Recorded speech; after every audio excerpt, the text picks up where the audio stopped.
We have days of new Ravnica Allegiance mechanics to cover, along with a bunch of sweet new cards from the set, including a lot of constructed playable nonsense. Hope you're ready for the ride of your life. Hold on to your butts. We're about to dive deep into some guild madness. I do hope you enjoyed this Ravnica Allegiance spoiler video, and if you do, remember, hit that like button. Helps out a lot.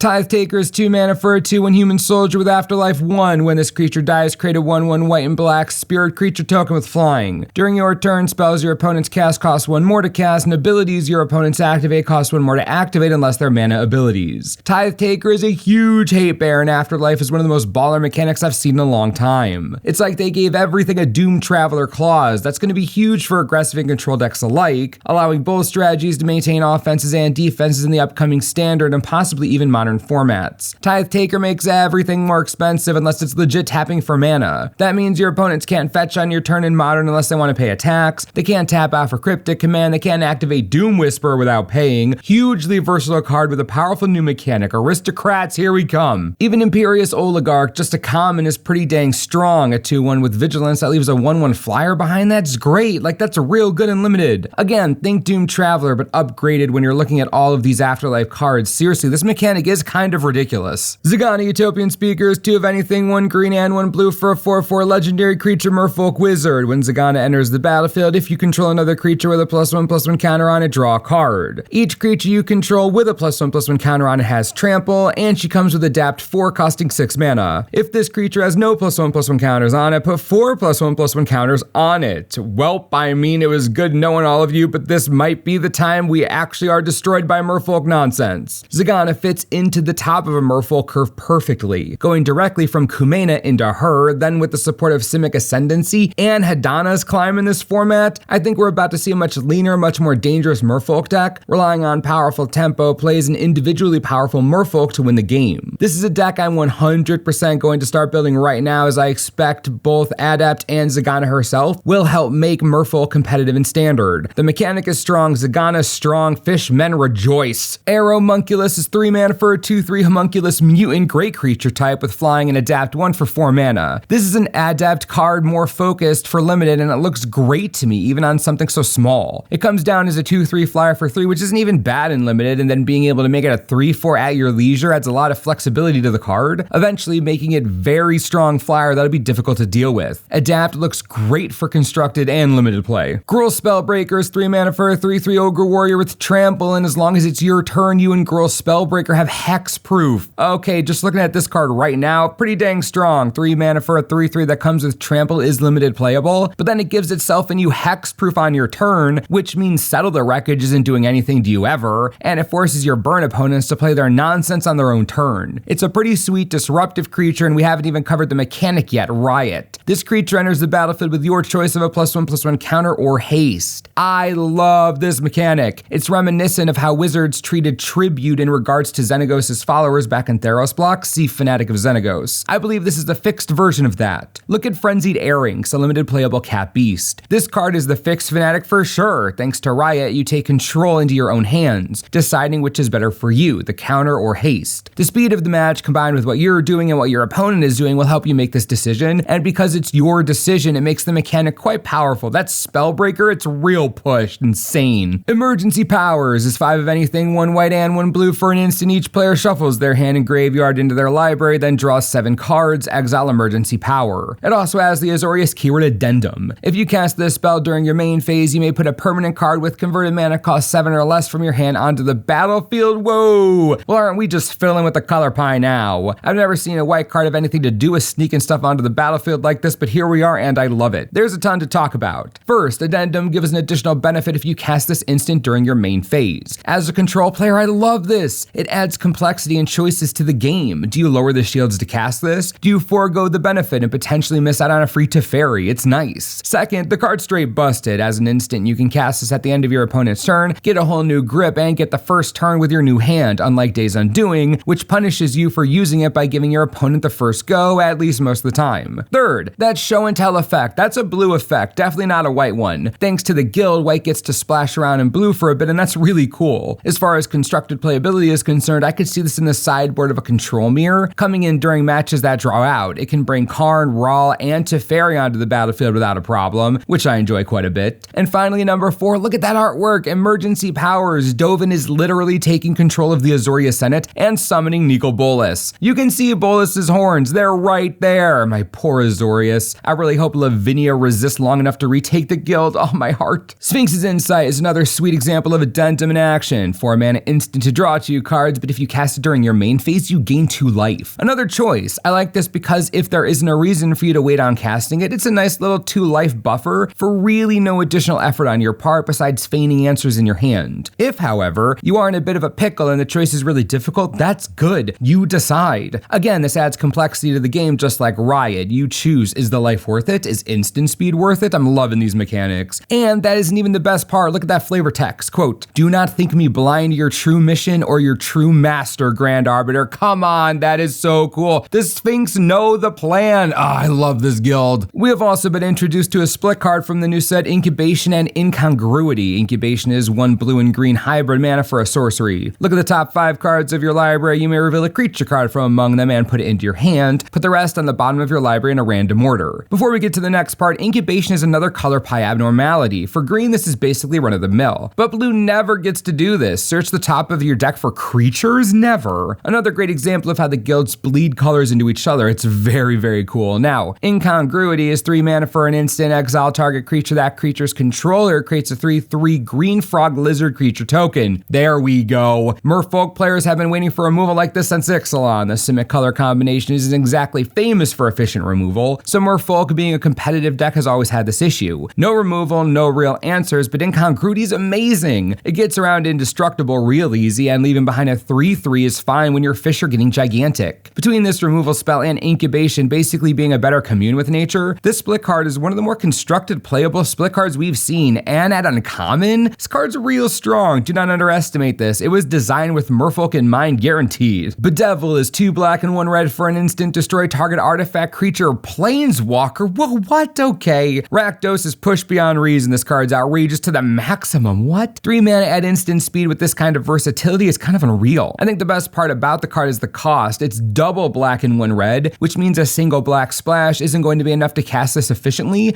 which means this is meant for a true Rakdos deck, or, control deck. But you get my point. 3 mana is very low. The versatility is there. It's Dreadbore, but better. That's what it is. It's Dreadbore, but better. Expect to see this card in Standard a ton out of any deck running black and red. I get the feeling this might end up being a cycle because, wow, this card. Ravnica Allegiance is about a month away, and I cannot handle the anticipation for this set. We've only seen a few cards up to this point, but between the Afterlife mechanic, the Merfolk support, Addendum, Riot, the Rakdos removal spell, just everything, I'm not sure how much more excited I could get. This set is shaping up to be straight nuts. I want to hear what you think about the set so far, and what your plans are for Commander, Standard, Modern, anything. What are you thinking? Leave your thoughts in the comments and we'll talk about it. I'm so pumped, and as always, thanks for watching, and we'll see you next time. This video is brought to you in part by TCGplayer.com. Ravnica Allegiance is coming up on us fast, and now's the perfect time to grab some pre-ordered Ravnica Allegiance booster boxes. You can get a box right now on TCG Player for $99 each. You can click the link on the screen. It helps the channel, plus you won't have to deal with the hassle of trying to find them later. Right now, TCG Player, and if you buy one today, like right at this moment, I will send you a briefcase of money. Like, it's a giant briefcase full of dollar bills. Oh yeah, you heard right, it's totally real. Yep, totally real. Enjoy.